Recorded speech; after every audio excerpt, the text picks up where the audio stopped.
Hey guys, once again welcome to Learning Bean. Today I'm gonna show you how you can increase your C drive space, C drive volume without losing any data or without booting your computer. So when you're ready, let's get started.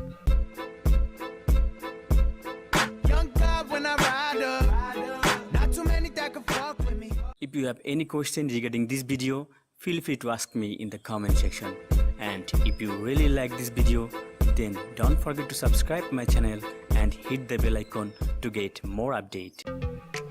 First of all, you have to click on My Computer, then click Manage, then click on Disk Management.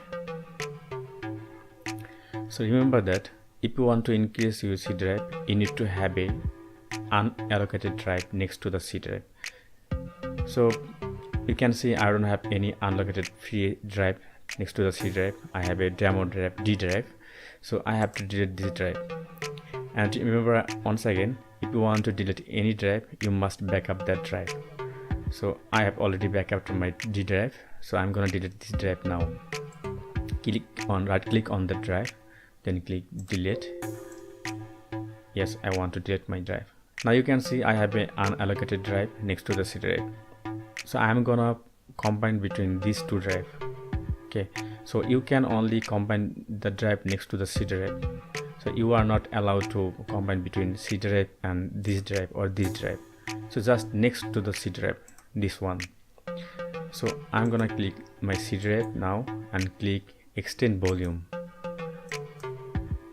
Then click next. Now type the amount you want to increase. So I'm gonna all of this amount. So now click next. Now click finish. Okay, here we go.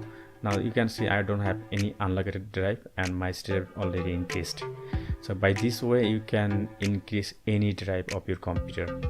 So I hope you got help by this video. If you really like this video, please don't forget to share with your friends. If you are new in my channel, please don't forget to subscribe my channel and hit the bell icon to get more update. So see you next time. Until then, take care.